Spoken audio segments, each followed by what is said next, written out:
FC Laboratorios representa a Laboratorios IMA. La experiencia nos enseña. Nos enseña a ganar confianza y buscar nuevos desafíos.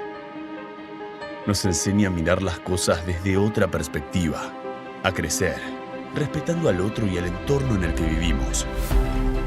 En IMA aprendimos algo fundamental, y es que esa experiencia siempre va de la mano del futuro. Nuestra historia es una historia de compromiso. Con más de 50 años de trayectoria, dimos nuestros primeros pasos como elaboradores de medicamentos genéricos inyectables y a partir de los 90 nos volcamos exclusivamente a la elaboración de productos inyectables oncológicos.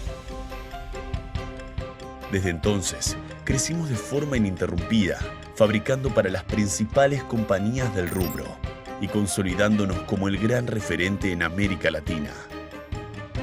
Hoy, representamos una importante alternativa en el mercado, con los más altos estándares de calidad y productos bioequivalentes. Para ello, contamos con las certificaciones internacionales de las agencias regulatorias locales. En el 2011, la llegada de Cristalia nos impulsó a ampliar nuestros horizontes. Es así que decidimos ser protagonistas con nuestra línea oncológica propia.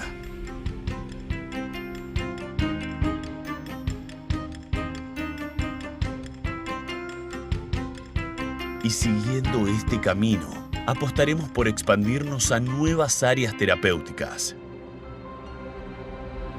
Conscientes del impacto de nuestra misión, elaboramos productos de calidad a precio justo. Así, comprometidos con un crecimiento constante, generamos día a día más y mejores caminos para facilitar el acceso de las personas a la medicina, transformando los desafíos en oportunidades para mejorar su calidad de vida.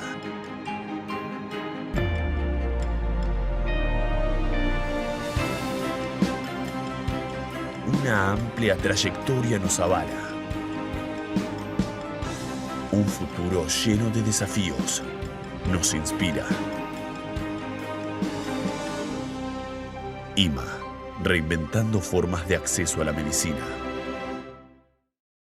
FC Laboratorios, comprometidos con tu bienestar. Hola, buenos días. Gracias por la invitación. Vamos a hablar de lo mejor de ASCO en cáncer de mama. Voy a compartir la pantalla. Ok, vamos a hablar del estudio Paloma 2, el estudio Maintain, el estudio Faction, el estudio Solar 1, el estudio Tropics 2 y el estudio Destiny Breast 4. El estudio Paloma 2, recordemos que fue el ensayo de confirmación fase 3 al estudio Paloma 1, que fue el ensayo fase 1, fase 2, que le dio aprobación al palbociclib. Para el momento que se publicó el estudio Paloma 2, los datos sobre vida global no estaban maduros. Para este momento sí. Palbociclib versus placebo más letrozol fue lo que se comparó. Tenemos que tomar en cuenta que entre las características del estudio, en ambos brazos, 22% tenían menos de 12 meses de haber finalizado el tratamiento endocrino y que presentaron la recaída. Vemos la sobrevida global, 53 versus 0,9 versus 51.2 meses, lo cual no fue estadísticamente significativo. Ellos realizan un análisis combinado de Paloma 1 y Paloma 2 en el subgrupo de pacientes que tenían más de 12 meses de haber finalizado el tratamiento endocrino y vemos que existe una mediana de sobrevida global numéricamente mayor, 64 versus 44.6 meses. Ellos concluyen que, bueno, que en el estudio Paloma 2 se logró el objetivo primario, que fue la sobrevida libre de progresión, que si bien la sobrevida global fue numéricamente mayor, no fue estadísticamente significativo, sin embargo mencionan que una mediana de sobrevida mayor de 50 meses representa una mejoría significativa en el grupo con cáncer, en la historia natural del cáncer de mama receptores de hormona positivos metastásicos. Mencionan que 10% de los pacientes continúan tomando palbociclib más letrozol en más de 7.5 años de seguimiento y que esta interpretación de la sobrevida global está un poquito en tela de juicio en el contexto de la data perdida. Vemos que 13% en el brazo de palbociclib más letrozol versus 21% en el brazo de placebo más letrozol. Entonces, ya con estos datos maduros de la sobrevida global en el estudio de palbociclib de Paloma 2, ¿cuál es ¿Con cuál inhibidor de la CDK4 nos vamos a decantar? ¿Con palbo, con ribo, con abema? ¿Cuál es superior a otro? ¿Hay alguno superior a otro? Vemos que palbociclib no tiene impacto en sobrevida global, ribociclib sí tiene impacto en sobrevida global, está demostrado en el MONALEESA 7, en el MONALEESA 3, en el MONALEESA 4, sin embargo son moléculas distintas con perfiles de eventos adversos diferentes. Vemos que en la gráfica que está aquí a mano derecha, la extensión de la inhibición del complejo ciclina, CDK-ciclina, es diferente en cada uno de los inhibidores. ¿Es algún inhibidor superior al otro? No hay estudios que los enfrenten, estudios no comparables, resultados no comparables. Ya para marzo se publicó que se va a realizar un estudio donde se van a comparar ambas moléculas, palbociclib combinado con letrozol o fulvestrant versus ribociclib combinado con letrozol o fulvestrant. Esto tal vez no aplica un poquito aquí, pero la disponibilidad en otros países es mayor de palbociclib porque fue el primer inhibidor que se aprobó. ¿Qué consideraciones entonces hay que tomar en cuenta, ya que se sabe que la primera línea de tratamiento para los pacientes receptores de hormona positivos metastásicos es un inhibidor de la ciclina más un inhibidor de aromatasa? Entonces tendríamos que evaluar primero la eficacia. Ribociclib es la única que tiene una data robusta, que tiene impacto en la sobrevida global en 3 estudios, el palbociclib no, y el abemaciclib está pendiente, la sobrevida global en el estudio MONARCH 3, evaluar las comorbilidades. Con respecto a alteraciones en el QT, está más con ribociclib, con respecto a problemas de neutropenia, está más con ribo y palbo y menos con abema, con respecto a problemas gastrointestinales, está más con abema, y con hepatotoxicidad está más con ribo y abema. Y con respecto a calidad de vida, en este ASCO se publicó un estudio, claro, fue de comparaciones indirectas con respecto a la calidad de vida de abemaciclib versus ribociclib, y se percataron que los ítems diarrea, apetito, pérdida del apetito y fatiga fue peor con abema que con ribo, y en los escenarios clínicos de recaída del sistema nervioso central se prefiere utilizar abema, y en pacientes premenopáusicas se prefiere utilizar ribo. Ahora bien, entonces sabemos que la primera línea de tratamiento es el inhibidor de la CDK4. ¿Cuál es el siguiente paso? No hay estudio hasta ahora que salieron. Este estudio fase 2, el estudio MANTEN, evalúa fulvestrant o exemestane con o sin ribociclib luego de una progresión a un inhibidor de la CDK4/6 en pacientes irresecables o metastásicos receptores de hormona positivo. Vemos el diseño del estudio. Aquí ya los pacientes habían progresado a algún inhibidor de la CDK4/6, habían recibido aunque sea una línea de tratamiento y se aleatorizó 1 a 1. Los brazos fueron ribociclib más el cambio, un switch en la terapia endocrina. Si estaban recibiendo fulvestrant, se rotó un inhibidor de aromatasa. Si estaba recibiendo un inhibidor de aromatasa, se rotó a fulvestrant. Y en el brazo 2, placebo versus el cambio de la terapia endocrina. Entonces aquí se buscó evaluar fue la progresión libre de enfermedad. Entre las características tenemos que un poquito más de pacientes con metástasis viscerales de novo. En el grupo de placebo, 54 versus 35%. Vemos que el inhibidor de la ciclina usado previamente en más del 86% de los pacientes fue el palbociclib. Y vemos aquí que ya tenían más de un año recibiendo el inhibidor de la ciclina en 64% en el grupo de placebo y 70% en el grupo de ribociclib. El objetivo primario, podemos ver que fue logrado supervivencia libre de progresión 2,76 versus 5,9, siendo estadísticamente significativo. Vemos que ellos lo evalúan a los 6 y a los 12 meses, fue estadísticamente significativo, 23 versus 41, 7,4 versus 24,6 meses.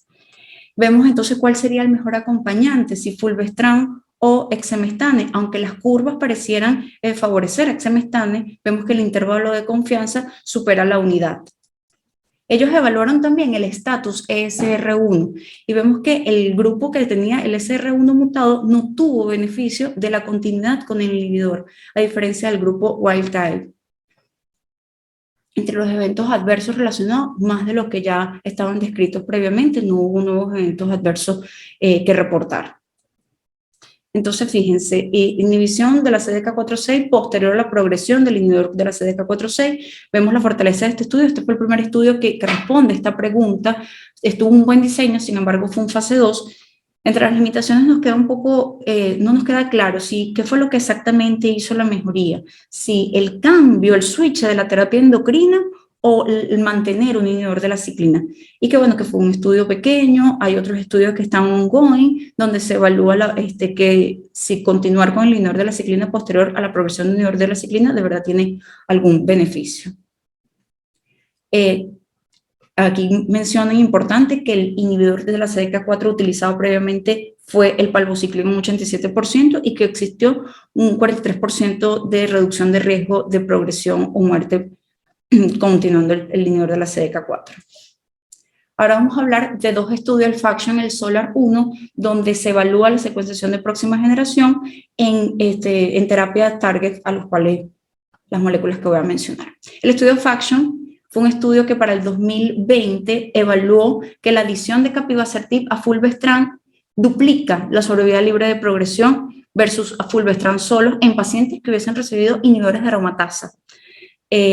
Para ese momento la sobrevida global no estaba madura, parecía que hubiese tenido beneficio para la adición de capivasertib, y para ese momento que se publicó ese estudio, pareciera que el estatus PI3K, KTPT no tuviese ninguna importancia. En este seguimiento se expandió el perfil de biomarcadores, se incluyó la secuenciación de próxima generación, esto aumentó el número de alteraciones genéticas evaluadas y ya teniendo mayor precisión del estatus del PI3K KTPT, vamos a ver si de verdad esto tiene un impacto en la adición del capivasertib. Fíjense que el análisis de biomarcadores mejorado reveló que el 54% de los pacientes tenían alteraciones en comparación con el 42% en el análisis original. Vemos aquí los resultados del estudio original y vemos aquí los resultados de este nuevo estudio. Bueno, del mismo estudio, pero ahora con secuenciación de próxima generación. Vemos la sobrevida libre de progresión en todas las pacientes, 10,3 versus 4,8, eso es consistente con lo demostrado previamente. Vemos la sobrevida global en todas las pacientes, 29,3 versus 23,4, también consistente con el estudio previo. Y ahora vamos a ver en los subgrupos. Entonces vemos que los que tenían la vía alterada, 12,8 versus 4,6, con una P estadísticamente significativa, a diferencia de las que no la tenían alterada, 7,7 versus 4,9, una P que no es estadísticamente significativa. Y en la sobrevida global vemos la diferencia 38,4 versus 20,2 en los que tenían la vía alterada. O sea, se demuestra ahora que definitivamente la vía alterada da un beneficio con la adición de capivasertib, siendo estadísticamente significativa. Fíjense en las que no tenían la vía alterada, 26 meses versus 25,2, no siendo estadísticamente significativa. Entonces, definitivamente, ellos concluyen que hay un beneficio predominante de la adición de capivasertib en sobrevida libre de progresión y en sobrevida global en los que tenían la vía alterada, igual en 12,8 versus 4,6 y 39 versus 20 meses, siendo esto estadísticamente significativa. Esto apoya que se hagan nuevos estudios. Recordemos que esto es un estudio fase 2, así que fue un estudio con una población numéricamente muy baja y bueno, se esperan los resultados del estudio fase 3 con un diseño muy similar, Capitelo 291. Vemos aquí el estudio SOLAR. El estudio SOLAR fue el que le dio la aprobación al Pelicip. Vemos que en ese estudio se tomaron 572 pacientes y se evaluó por PCR real time en la vía del PI-K3. Ahora, de esos 572 pacientes, 70%, es decir, 398 pacientes, se evaluó por secuenciación de próxima generación y 237 tenían la vía alterada. Vamos a ver los resultados. En la sobrevida libre de progresión, consistente con el estudio anterior, los que tenían, aquí vemos por intención a tratar, aquí fue evaluado por PCR, aquí fue evaluado por secuenciación de próxima generación, tuvo beneficio la adición del alpelisib. Ellos también evaluaron el estatus del FGFR1 y FGFR2, donde vemos que los que lo tenían alterado tuvieron mayor beneficio de la adición del alpelisib. Tenemos 3,8 versus 12,7 meses y 2,8 versus 9,6 meses. Ellos también evaluaron la alteración del MYC y la alteración del RAT21. Vemos que los que tenían la alteración del MYC en placebo 6,4 versus 5,8 en alpelisib y en el RAT21 7,2 versus 6,1, o sea, no hubo beneficio. Recordemos que la amplificación del MYC le confiere una resistencia a la inhibición del PI3K y que el RAT21 está demostrado asociado con menor supervivencia global. En este forest plot vemos cómo todos, independientemente de la alteración genética identificada, fue a favor del alpelisib, de la combinación. Ellos también evaluaron los genes que estaban implicados en la resistencia con la inhibición del CDK4/6. Vemos aquí cuando están wild type o cuando están alterados, vemos que todos tuvieron beneficio 5.7 versus 12 meses y 3.8 versus 7.7 meses a favor de la combinación del alpelisib más fulvestrant. Entonces, alpelisib demuestra un beneficio clínico independiente de la mutación del estatus seleccionado y este beneficio clínico fue demostrado en todas las vías y mencionan que deberían también hacerse estudios más prospectivos y con pacientes que hayan recibido previamente inhibidores de la CDK4, porque en estos dos estudios los pacientes habían recibido previamente, era un inhibidor de aromatasa. Entonces el manejo actual del paciente sea de mama metastásico, receptores de hormona positivos, HER2 negativo, una combinación del inhibidor de la CDK4 con fulvestrant o con un inhibidor de aromatasa, posteriormente evaluar la vía del PI3K. Ahora todo este manejo actual post-ASCO es, bueno, entonces nos planteamos, ¿existe una diferencia entre los CDK4, los inhibidores de la CDK4/6? Queda como no hay estudios que los comparen entre sí, queda todavía esa duda. Además, ¿cuál es el rol, ¿no?, del inhibidor de la CDK4/6 después de la progresión de un inhibidor de la CDK4/6 y cuál es la importancia de los biomarcadores apropiados para identificar cuáles son los candidatos? Vemos aquí marcadores de respuesta, vemos aquí marcadores de sensibilidad, de resistencia, entonces esto mencionan con mucha importancia. Ahora, vamos con el estudio TROPiCS-2 que evaluó la adición sacituzumab govitecan versus la mejor línea de tratamiento del médico en pacientes receptores de hormona positivo, HER2 negativo. Recordemos que hasta ahora el sacituzumab govitecan está aprobado en pacientes triple negativo. Entonces, aquí vemos el diseño del estudio. Se aleatorizaron a los pacientes sacituzumab govitecan versus la mejor decisión del médico, que para ese momento fue capecitabina, vinorelbine, gencitabina o eribulina. Estos pacientes habían recibido, aunque sea una línea de terapia endocrina previa, un inhibidor de la CDK4/6 y al menos 4 líneas, no más de 4 líneas de tratamiento para la enfermedad metastásica. El objetivo primario fue la supervivencia libre de progresión. Vemos las características del estudio: 95% tenían metástasis viscerales, 84% de metástasis hepática. Vemos aquí que el tratamiento previamente recibido, menos de 12 meses de haber utilizado el inhibidor de la CDK4, fue 59% y 61% en el grupo de sacituzumab y versus placebo. Vemos aquí que el 98% habían recibido ya un inhibidor de la CDK4/6. Entonces, existe una diferencia significativa de sacituzumab govitecan versus la mejor línea de tratamiento escogida por el médico a los 6, a los 9 y a los 12 meses en supervivencia libre de progresión: 46 versus 30, 32 versus 17, 21 versus 7.1, siendo esto estadísticamente significativa. Todos los subgrupos se beneficiaron, incluyendo aquellos que tenían más de 65 años, incluyendo aquellos que tenían metástasis viscerales y que habían recibido más de 3 líneas de tratamiento. Con respecto a la sobrevida global, todavía no están maduros los datos. De hecho, la sobrevida libre de progresión que se publicó fue el primer análisis interino de 3 que se van a realizar.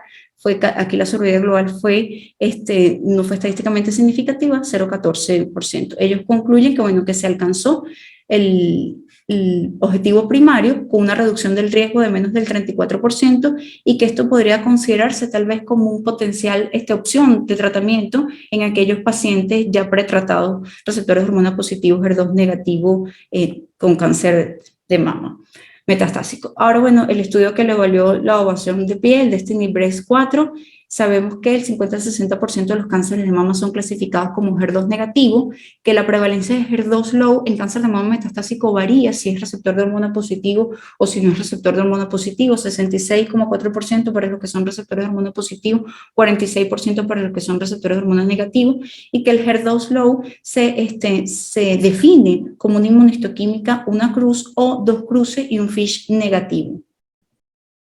Aquí se evalúa trastuzumab deruxtecan versus la mejor opción del tratamiento según el médico tratante. Entonces se aleatorizaron 2-1, o sea, el grupo que recibió trastuzumab deruxtecan fue 373 pacientes y el grupo que recibió La mejor opción de tratamiento que para ese momento fue 184 pacientes, para ese momento fue eribulina en un 51,1%, capecitabina en el 33%, nab-paclitaxel en el 10,3%, gencitabina en el 10% y paclitaxel en el 8,2%. El objetivo primario fue la supervivencia libre de progresión en los pacientes receptores de hormona positivo, porque en este estudio el 89% de los pacientes eran receptores de hormona positivo.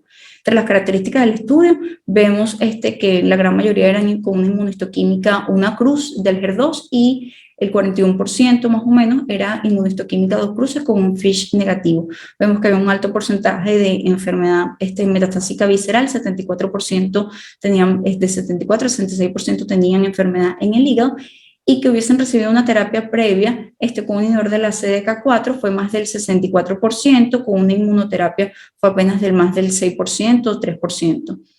Con quimioterapia, el 100% prácticamente de los pacientes habían recibido quimioterapia previa, la gran mayoría habían recibido ya más de 3 líneas previamente, más del 65%. La supervivencia libre de progresión en los receptores de hormona positivo fue de 5,4 versus 10,1 meses, siendo estadísticamente significativo, con todas las pacientes 5,1 versus 9,9 siendo estadísticamente significativo. Aquí en este cuadro está la mediana de supervivencia libre de progresión, dependiendo de si era una cruz o HER2 2 cruces FISH negativo. Vemos que fue igual beneficio al brazo de trastuzumab deruxtecan, 10,3 versus 5,3, 10,1 versus 5,9. Vemos aquí la sobrevida global en los receptores de hormona positivo, 17,5 versus 23,9 fue estadísticamente significativo y 16,8 versus 23,9 que fue estadísticamente significativo. También vemos aquí en los receptores de hormona positivo que fue, como les comenté, 89% eran receptores de hormona positivo en este estudio. Aquí estamos viendo los negativos. Supervivencia libre de progresión, 2,9 versus 8,5, supervivencia global 8,3 versus 18,9. Igual la tasa de respuesta objetiva fue mayor en el brazo de trastuzumab deruxtecan, igual la duración de la respuesta. Aquí vemos los eventos adversos, los que están en azul son de trastuzumab deruxtecan, los que están en gris son de la quimioterapia utilizada por el médico. Vemos que aunque pareciera que fuese más en el grupo de trastuzumab deruxtecan, lo que es claro son los eventos adversos grado 3, los que están en oscuro son los eventos adversos grado 4. Vemos que si bien hubo un mayor eventos adversos grado 3 en el grupo de trastuzumab deruxtecan, fue mayor los eventos adversos grado 4 en el brazo de la quimioterapia, con náusea, fatiga, alopecia, vómitos, neutropenia, anemia. Vemos aquí que la tasa, el porcentaje de pacientes que descontinuaron el trastuzumab deruxtecan fue mayor que el porcentaje de pacientes que descontinuaron el tratamiento de la quimio, versus aquí 16 versus 8. El motivo por el cual descontinuaron ese tratamiento fue la neumonitis. De hecho, ellos hacen los eventos adversos de especial interés, mencionan la neumonitis, fue mayor en grado 2, y mencionan lo de la disfunción del ventrículo izquierdo con la falla cardíaca y la disminución de la fracción de eyección. Fue presentado en 4,3% y en 0,5% de los pacientes que recibieron trastuzumab deruxtecan. Entonces, ellos concluyen que se puede establecer como un nuevo tratamiento para las pacientes receptores de hormona positivos o negativos, HER2 low. De hecho, cambiando un poquito el paradigma actual de HER2 positivo, HER2 negativo, se cambiaría entonces a HER2 positivo, receptor de hormona positivo o negativo, y el HER2 low dependiendo si tienen receptores de hormona positivo o no, y definitivamente se podría utilizar trastuzumab deruxtecan. En esta gráfica muestra un poco cómo en este asco se mencionó mucho de los anticuerpos conjugados, un anticuerpo unido con un enlace covalente a una droga altamente citotóxica. Mencioné el Destiny-Breast, no mencioné el Destiny-Breast 3, pero en el Destiny-Breast 3 lo que querían evaluar era el perfil de toxicidades, que no hubo nuevas toxicidades que reportar. El patritumumab deruxtecan, que si bien fue un estudio que tuvo una discontinuidad por la progresión de la enfermedad, estaba evaluando la inhibición del HER3, y bueno, el sacituzumab govitecan en el estudio TROPICS. Muchísimas gracias por esta invitación y gracias por este aliciente. FC Laboratorios representa a Laboratorios Biocidus.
FC Laboratorios, comprometidos con tu bienestar.